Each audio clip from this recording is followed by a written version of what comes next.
નારી ઉત્થાન માટે આવા પગલાં ભરો. લેખક પંડિત શ્રીરામ શર્મા આચાર્ય. ઓડિયો 1. નારી પોતે આગળ વધે. મહિલા જાગરણ માટે ઘણી યોજનાઓ બની છે અને કેટલાય કાર્યક્રમો ચાલુ કરવામાં આવ્યા છે. એ બધાને પૂરા કરવા માટે સમાજના ઘણા અંગોએ પોતાની ભૂમિકા નિભાવવી પડશે, પરંતુ એ બધામાં સૌથી મુખ્ય ભૂમિકા તો નારીઓએ જ ભજવવી પડશે.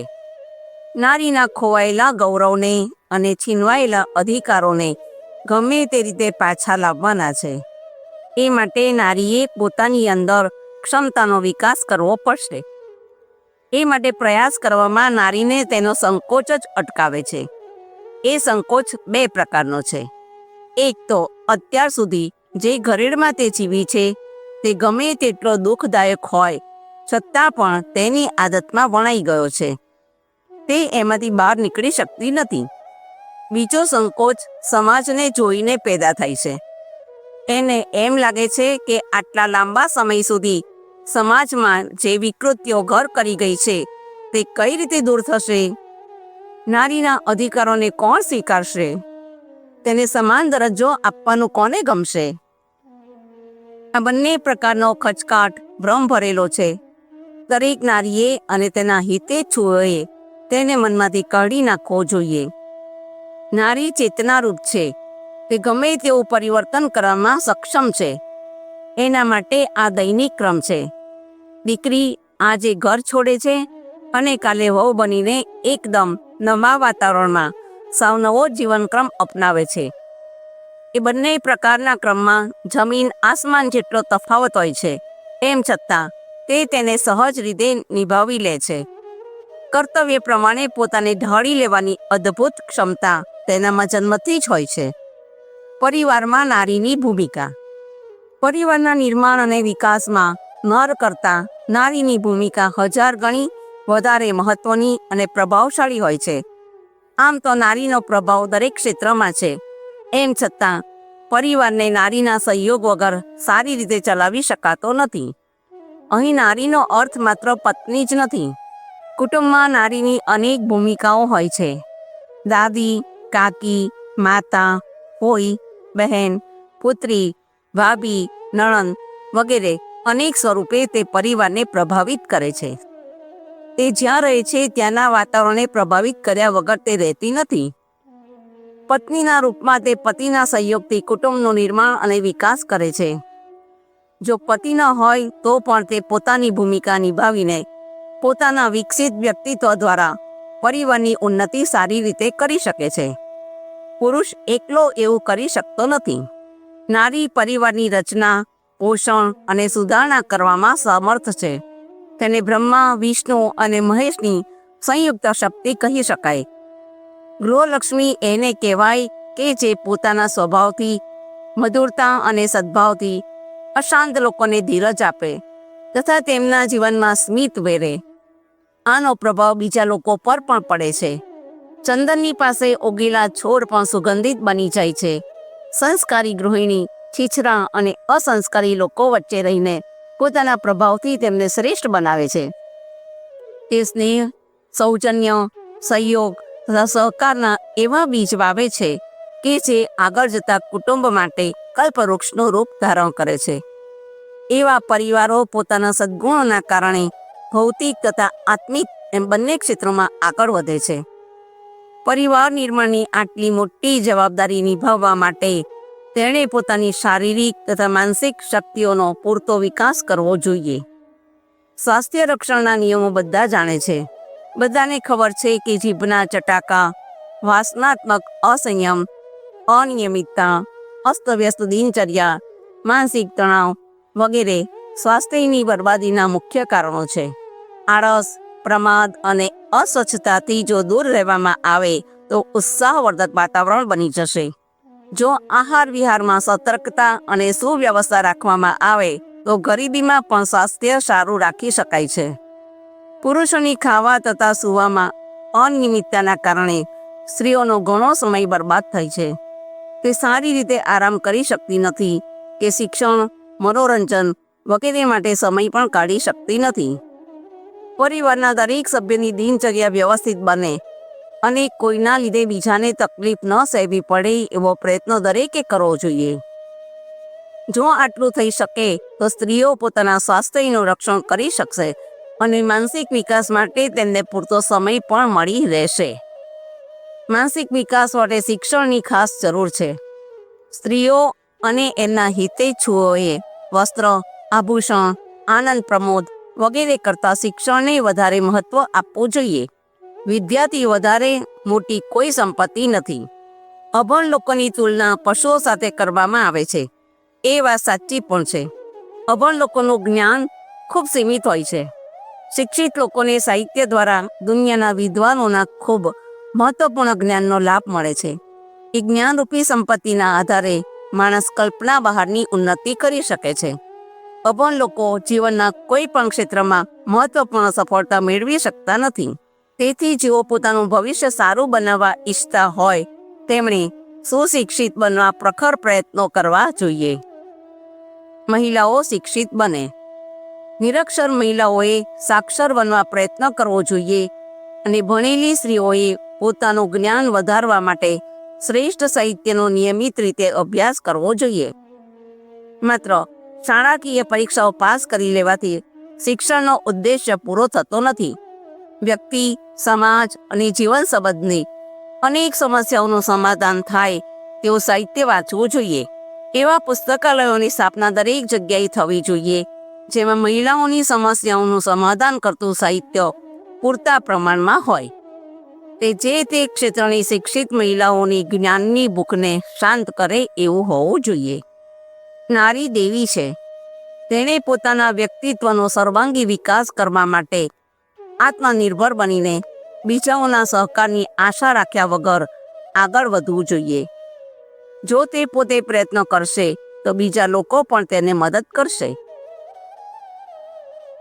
પોતાની સ્થિતિમાં આવું કલ્યાણકારી પરિવર્તન કરવા માટે સૌ પ્રથમ નારીએ શારીરિક, માનસિક તથા નૈતિક દ્રષ્ટિએ સુયોગ્ય બનવા કંતોડ પ્રયત્નો કરવા જોઈએ. તેણે અનુભવ તથા વિચારોની પૂંજી વધારવી જોઈએ અને એવી કુશળતા પ્રાપ્ત કરવી જોઈએ જેની મદદથી તે પોતાની જવાબદારીઓ પૂરી કરી શકે. ખરેખર તો આ કાર્ય પુરુષોનું છે. તેમણે તેને માત્ર રસોઈયણ, ચોકીદાર કે કામવાળી બનાવી રાખવાના બદલે તેની શક્તિઓનો પૂરતો વિકાસ થાય તે માટે તેને મદદ કરવી જોઈએ. જો પુરુષો એવી ઉદારતા તથા દીર્ઘદ્રષ્ટિ ન બતાવે તો પણ નારીઓનું કર્તવ્ય છે કે આત્મવિકાસ માટે તેઓ પોતે આગળ વધે અને જે કોઈ સાધનો પ્રાપ્ત થાય તેમની મદદથી આગળ વધવાનો સખત પ્રયત્ન કરે. એ માટે નારીએ કઠોર પરિશ્રમ કરવો પડશે, પરંતુ તે ઉચ્ચ ભાવના તથા ઉત્સાહપૂર્વક કરવો જોઈએ. એના લીધે તેને થાક કે મુશ્કેલીનો અનુભવ નહીં થાય. દરેક સ્ત્રીએ સારી રીતે સમજી લેવું જોઈએ કે મારે પોતે જ આત્માના ઉત્કર્ષ માટે અનેક પ્રયત્નો કરવાના છે. પોતાની પછાત સ્થિતિમાંથી બહાર નીકળવામાં પોતાનો ઉમંગ અને સાહસ જ કામ લાગે છે. જો નારી આગળ વધવા માગશે તો તેને અવશ્ય સહયોગ મળી રહેશે. નવજાગરણ માટે નારીએ બહુ મહત્વપૂર્ણ ભૂમિકા નિભાવવાની છે. આ નારીની દિવ્ય ક્ષમતાઓની કસોટી છે. નારી એ કસોટીમાં અવશ્ય પાસ થશે, ભલે પછી તેને એના માટે બમણો શ્રમ કરવો પડે. લાંબા સમયથી બંધનોમાં બંધાઈ રહેવાના કારણે પેદા થયેલા પછાતપણામાંથી મુક્તિ મેળવીને તેણે પોતાની યોગ્યતા અને ક્ષમતાઓનો વિકાસ કરવો પડશે અને નવનિર્માણ માટે આગળ પડતી ભૂમિકા નિભાવવી પડશે. પોતાના વિકાસ માટે તેણે પોતાની જાતે પણ સંઘર્ષ કરવો પડશે તથા પોતાના માર્ગમાં અવરોધ ઊભો કરનારી પરિવાર અને સમાજમાં ફેલાયેલી રૂઢિઓનો પણ સામનો કરવો પડશે. આ કામ અઘરું છે, પરંતુ નારી તેને અવશ્ય પૂરું કરશે. મહાકાળે તેને જે કાર્ય સોંપ્યું છે તેને પોતાની જન્મજાત દૈવી શક્તિની મદદથી તે અવશ્ય પૂરું કરી શકશે. વિચારશીલ પુરુષ વર્ગનો પણ તેને સંપૂર્ણ સહયોગ અને સમર્થન મળશે.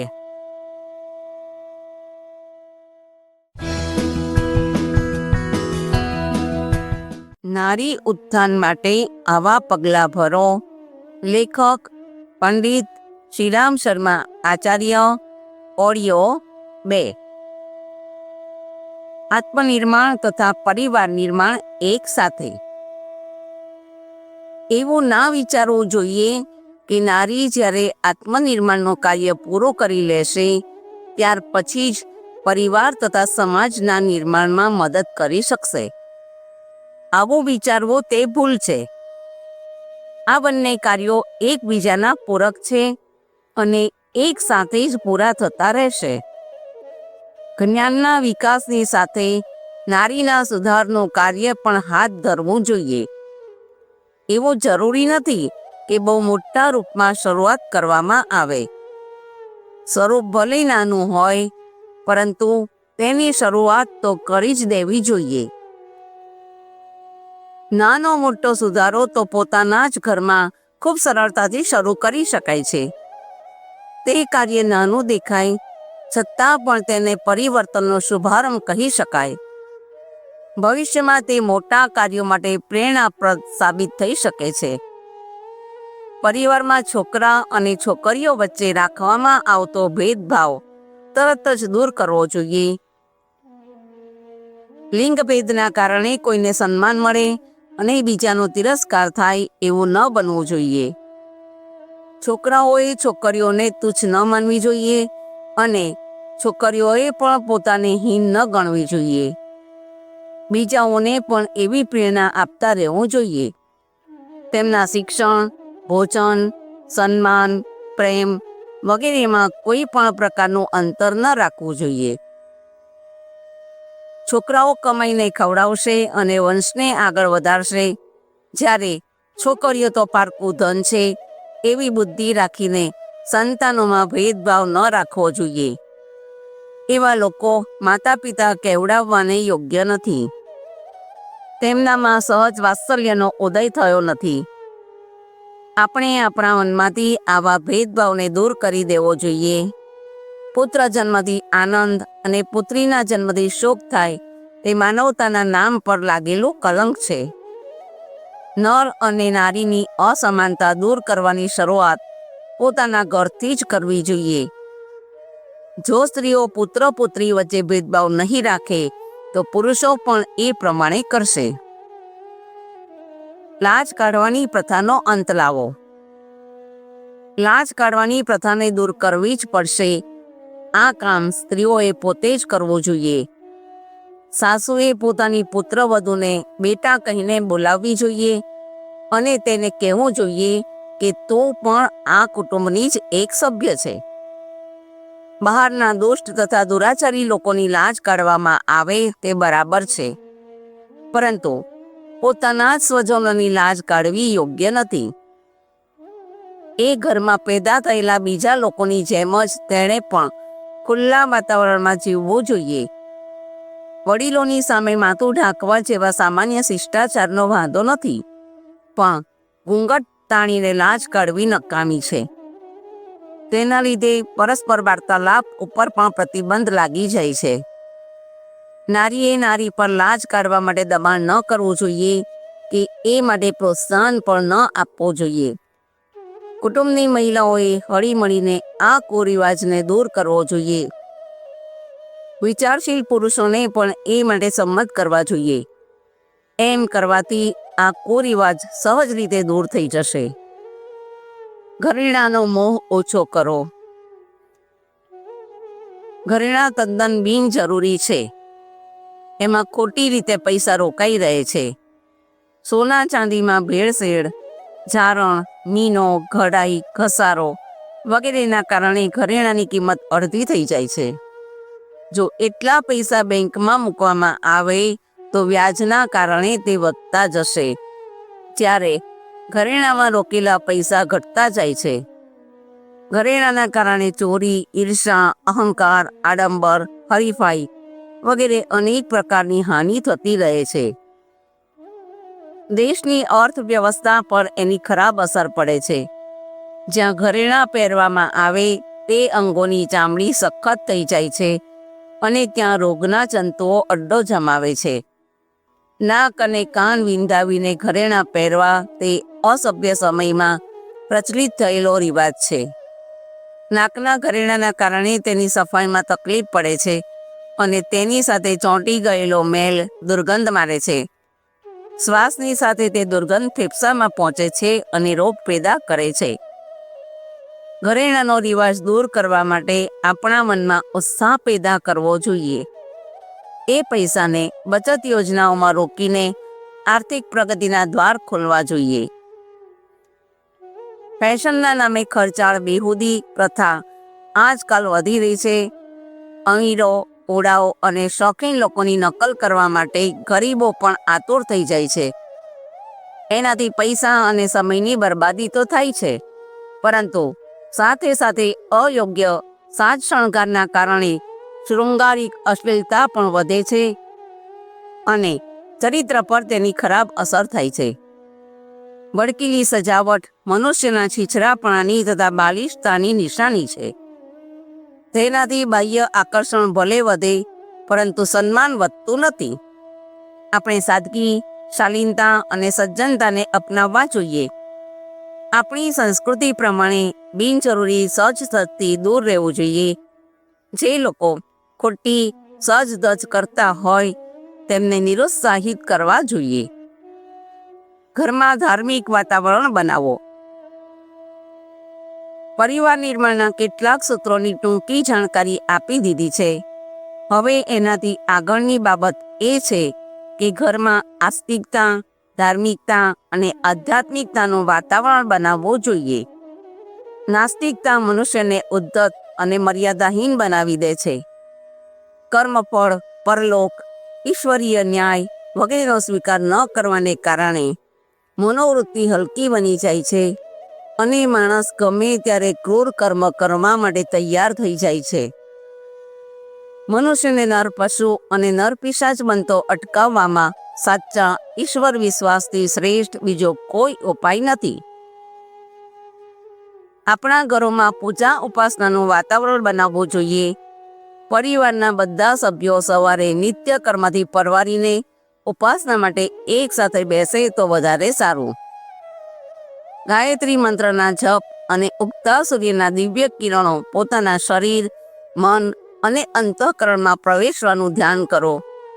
જો સમયનો અભાવ હોય તો 10-15 મિનિટ માટે પણ અવશ્ય ઉપાસના કરો. બાળકોને વાર્તાઓ સાંભળવાનો બહુ શોખ હોય છે. મોટાઓને પણ એમાં રસ પડે છે. રાત્રે સમય મળે ત્યારે કોઈ પણ કુશળ મહિલા બાળકોને વાર્તાઓ સંભળાવવાની જવાબદારી નિભાવી શકે છે. યુગ નિર્માણ યોજના દ્વારા બાળ નિર્માણની પ્રેરણાપ્રદ વાર્તાઓ તથા મહાપુરુષોના જીવન ચરિત્રો પ્રકાશિત થતા રહે છે.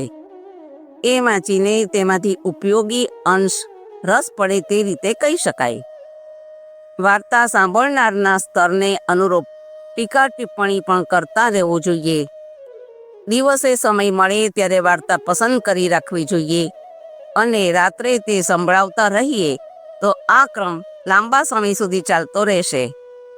સીધો ઉપદેશ આપવાના બદલે વાર્તાઓ દ્વારા શિક્ષણ આપવાની પદ્ધતિ વધારે ઉપયોગી સાબિત થાય છે. એનાથી કોઈના અહંકારને ચોટ પહોંચતી નથી અને મનોરંજનની સાથે ઘરના લોકો માટે જરૂરી જ્ઞાનરૂપી પ્રકાશ મળતો રહે છે. મનોવિજ્ઞાન અનુસાર કોઈને સુધરવા કે પ્રેરણા આપવા માટે વાર્તાઓ સૌથી વધારે પ્રભાવશાળી માધ્યમ છે. તેથી દરેક ગૃહલક્ષ્મીએ પોતાના ઘરમાં કથા વાર્તા કહેવાનું પ્રચલન ચાલુ રાખવું જોઈએ. એ માટે રાત્રિનો સમય વધારે અનુકૂળ રહેશે. રામાયણ તથા ગીતા વાંચી શકાય કે પછી શ્રેષ્ઠ વિચારકોનું સાહિત્ય વાંચીને સંભળાવી શકાય. બાળકો ઉપરાંત બીજા લોકો પણ એ મનોરંજનનો લાભ લે અને તેમાંથી પ્રકાશ ગ્રહણ કરે તે માટે પ્રયત્ન કરવો જોઈએ. પરિવારનું ભાવનાત્મક નિર્માણ કરવા માટે સાપ્તાહિક પરિવાર ગોષ્ઠીઓમાં ઘરની સમસ્યાઓ વિશે પરસ્પર વિચાર વિનિમય કરવો જોઈએ તથા ઘરની આવક પ્રમાણે બજેટ બનાવવું જોઈએ. ઘરની સમસ્યાઓનું સમાધાન શોધી પ્રગતિ માટે કયા પગલાં ભરવા તેનો નિર્ણય પણ કરી શકાય. નારીને નિર્માત્રી કહેવામાં આવે છે. આ કથનમાં સહેજ પણ શંકા રાખવાની જરૂર નથી.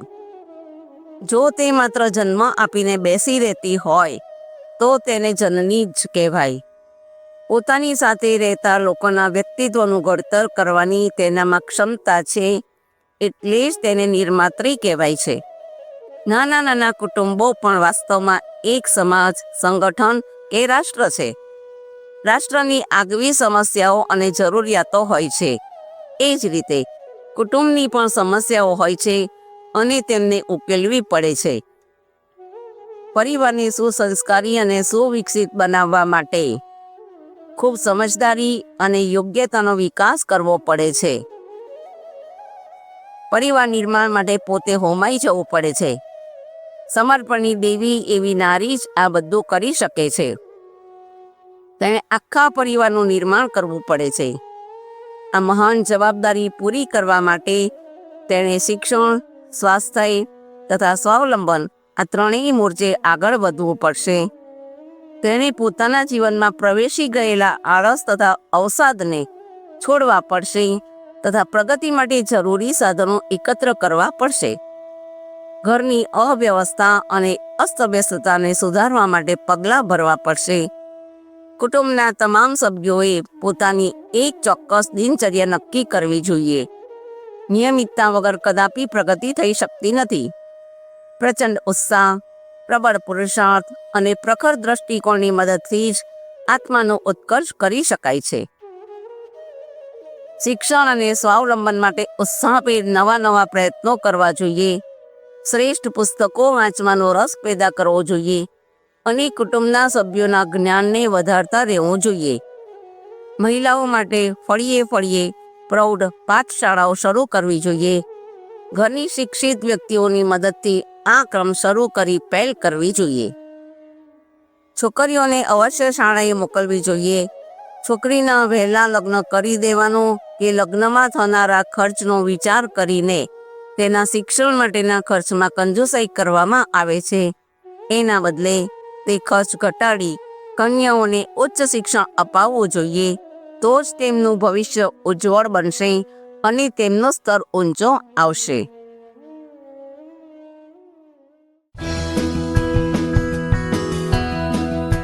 નારી ઉત્થાન માટે આવા પગલાં ભરો. લેખક પંડિત શ્રીરામ શર્મા આચાર્ય. ઓડિયો 3. સ્વાવલંબી બનો. સ્વાવલંબી બનવા માટે દરેક ઘરમાં ગૃહ ઉદ્યોગ કે કુટીર ઉદ્યોગ ચલાવવો જરૂરી છે. કપડાની ધોલાઈ, સિલાઈ, મરામત વગેરેથી શરૂઆત કરવી જોઈએ. દરેક નારીએ એમાં કુશળ બનવું જોઈએ. એનાથી પૈસાની બચત થાય છે. ઘરના અન્ય સાધનોની મરામત તથા શાકવાટિકાનું જ્ઞાન પણ દરેક ગૃહિણીને હોવું જોઈએ. આ ઉપરાંત પોતાની આસપાસના વિસ્તારમાં જે વસ્તુઓ ખપી શકે તેમ હોય તે બનાવવાનો પ્રયત્ન પણ કરવો જોઈએ. આ કાર્ય સહકારી સમિતિઓના માધ્યમથી ખૂબ સારી રીતે થઈ શકે. તેઓ વ્યાજબી ભાવે કાચો માલ આપે અને તૈયાર થયેલી વસ્તુઓ ખરીદીને બજારમાં વેચે એવી વ્યવસ્થા કરવી જોઈએ. ગૃહ ઉદ્યોગોનું શિક્ષણ આપવાની વ્યવસ્થા થાય તો દરેક ઘરમાં ગૃહ ઉદ્યોગો ચાલી શકે અને બેકારી તથા ગરીબીને દૂર કરવામાં મદદ મળી શકે. રચનાત્મક પ્રવૃત્તિ વધારવા માટે ગૃહ ઉદ્યોગો તથા શાકભાજીની વાડી સારા માધ્યમો છે. તેની શરૂઆત ફૂલછોડ ઉગાડવાથી કરી શકાય. જો ઘરની આસપાસ ખુલ્લી જમીન ન હોય તો કુંડા, જૂના ડબ્બા, જૂના માટલા વગેરેમાં પણ શાકભાજી વાવી શકાય. જો ઘરની આગળ ફૂલવેલ ઉછેરી હોય તો વગર ખર્ચે ઘર સુંદર લાગે છે. કુરિવાજો છોડો. નિર્માણની સાથે સાથે અનીતિને દૂર કરવા માટે પણ નારીએ કામ કરવું પડશે. કુરિવાજો, ખોટી માન્યતાઓ, અંધવિશ્વાસ વગેરે એ નારી જાતિને ખૂબ નુકસાન પહોંચાડ્યું છે. તેમને દૂર કરવાની વ્યવસ્થા કરવી જોઈએ. નાની ઉંમરમાં બાળકોના લગ્ન કરી દેવા તે ભયંકર પાપ છે. 18 વર્ષથી ઓછી ઉંમરની છોકરીઓ અને 21 વર્ષથી નાની ઉંમરના છોકરાઓના લગ્ન કરવાથી તેમનો શારીરિક અને માનસિક સ્વાસ્થ્ય નષ્ટ થઈ જાય છે. આવી ભૂલ કદાપી ન કરવી જોઈએ. લગ્નોમાં થતી ધામધૂમ અને પૈસાની બરબાદીને રોકવી જોઈએ. દહેજ લેવાની વૃત્તિ સાવ હલકામાં હલકી છે. દહેજ પ્રથાના કારણે સમાજમાં ગરીબી અને બેઈમાની વધી રહી છે. બે કુટુંબોને એક સૂત્રતામાં બાંધવાને બદલે દહેજરૂપી દાનવ તેમની વચ્ચે શત્રુતા જેવી સ્થિતિ પેદા કરે છે. સુયોગ્ય છોકરીઓને યોગ્ય છોકરો મળતો નથી. તેથી દહેજ પ્રથાનો અંત આણી ખૂબ ઓછા ખર્ચે સાદગીથી લગ્ન કરવા જોઈએ. નાત જાતના કારણે ઊંચ નીચની માન્યતા પણ એક મોટી સમસ્યા છે. એનાથી દેશ પછાતપણાની ખાઈમાં જઈ રહ્યો છે. જાતિ તથા વંશના આધારે કોઈએ અહંકાર ન કરવો જોઈએ કે બીજાને નીચા ન દેખાડવા જોઈએ. આ વિષમતાનો વહેલામાં વહેલી તકે અંત આણવો જોઈએ. વંશ તથા વેશના નામે લાખોની સંખ્યામાં લોકો દાન દક્ષિણા ઉઘરાવે છે તથા ભિક્ષા માંગવાનો ધંધો કરે છે. આ બહુ મોટો અનર્થ છે. એનાથી માનવતાનું ગૌરવ હણાય છે અને કર્મહીન લોકોનો ભાર ઉઠાવવાથી આપણા નિર્ધન દેશની કમર તૂટી જાય છે. શરીરથી જે અપંગ હોય તેમને તથા સમાજની પ્રગતિ માટે દાન આપવું જોઈએ. સમજ્યા વગર કોપાત્રોને દાન આપવું તે પુણ્ય નહીં પણ પાપ છે. મૃત્યુ ભોજન, ભૂત પલિત, જાદુ ટોણા, જ્યોતિષ, મુહૂર્ત વગેરે ખોટી માન્યતાઓ અને પ્રથાઓમાં ધન, સમય તથા માનસિક સંતુલનનો નાશ થાય છે અને અપાર હાનિ થાય છે. દેવી દેવતાઓના નામે પશુ બલિ કે નર બલિ આપવાના જે કુકર્મો થાય છે તે શરમજનક છે.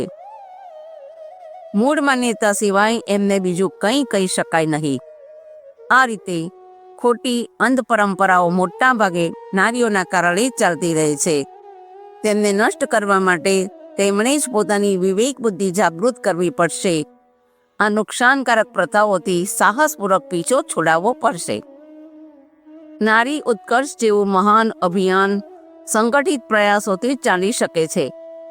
આટલા મોટા પરિવર્તન માટે એકાકી પ્રયત્નોથી કામ ચાલે નહીં. 100-200 પરિવાર સુધરી જાય એનાથી કોઈ ફેર પડતો નથી. વ્યાપક પરિવર્તન જ થવું જોઈએ. નારીઓને જુદી જુદી રીતે કચડાયેલી સ્થિતિમાં રહેવું પડે છે. ત્યાં કયા પ્રકારનો સુધારો થવો જોઈએ તે જે તે ક્ષેત્ર પર આધાર રાખે છે. વિકસિત તથા અવિકસિત વિસ્તારોની સમસ્યાઓ ભલે જુદી જુદી હોય પણ બધાની પરિસ્થિતિઓ લગભગ એક સરખી છે. તેમને બદલવા માટે વાતાવરણને બદલવું પડશે. એ માટે વિશાળ સંગઠિત પ્રયાસો કર્યા સિવાય કામ ચાલવાનું નથી. આપણી મહિલા શાખાઓના સંગઠન તથા ફેલાવા માટે દરેક નારીએ સહયોગ આપવો જ જોઈએ. તેના સભ્ય બનવાની કોઈ ફી નથી. નારીઓના ઉત્થાનમાં વિશ્વાસ રાખનારી અને તેમાં મદદ કરવાની ઈચ્છાવાળી દરેક સ્ત્રી મહિલા સંગઠનની સભ્ય બની શકે છે. એના માટે માત્ર ફોર્મ ભરવું પડે છે. પુરુષો પણ એના સહયોગી સભ્ય બની શકે છે. મહિલા સંગઠનના સભ્યોએ રવિવારે બપોર પછી થતા સત્સંગમાં હાજર રહેવું જોઈએ. ત્યાં જપ, હવન, કીર્તન, સહગાન, પ્રવચન વગેરે કાર્યક્રમો થાય છે. એમનો ઉદ્દેશ્ય મહિલાઓની સંઘ શક્તિ વધારવાનો, એકબીજા વચ્ચે ઘનિષ્ઠતા પેદા કરવાનો તથા પ્રગતિ માટે યોજનાબદ્ધ પગલાં ભરવાનો ઉત્સાહ જગાડવાનો હોય છે. એ સત્સંગોમાં પોતે તો આવવું જોઈએ અને પોતાની પરિચિત બહેનોને પણ લાવવી જોઈએ. જો તેમની સંખ્યા વધશે તો જ મિશનનું પ્રભાવ ક્ષેત્ર વિસ્તરશે અને પ્રગતિની યોજનાઓ પૂરી થવાની સંભાવના વધશે. નારીઓને ભેગી કરીને સામૂહિક રૂપે પર્વો ઉજવવાનો કાર્યક્રમ પણ રાખવો જોઈએ. દિવાળી, વસંત પંચમી, શિવરાત્રિ, હોળી, રામનવમી, ગાયત્રી જયંતી, ગુરુ પૂર્ણિમા, રક્ષાબંધન, વિજયાદશમી વગેરે તહેવારો સાર્વજનિક રૂપે ઉજવવા જોઈએ. એ પર્વોમાં વ્યક્તિ નિર્માણ, પરિવાર નિર્માણ અને સમાજ નિર્માણના જે સૂત્રો રહેલા છે તેનો પરિચય બધાને આપવો જોઈએ. સમાજના નવનિર્માણમાં આ આયોજનોનો ક્રાંતિકારી પ્રભાવ પડી શકે છે. ભવિષ્યમાં પ્રૌઢ મહિલાઓ માટેની શાળાઓ પણ દરેક જગ્યાએ ચલાવવાની છે. તેમાં શિક્ષણ ઉપરાંત સંગીત તથા ગૃહ ઉદ્યોગના વર્ગો પણ લેવાશે. શરૂઆતમાં આવી શાળાઓ ભાડાના મકાનમાં પણ ચલાવી શકાય, પરંતુ પછીથી પોતાનું મકાન બનાવવાની વ્યવસ્થા કરવી પડશે. એ માટે યથાસમયે લોકો પાસે વિશેષ મદદ પણ માગી શકાય.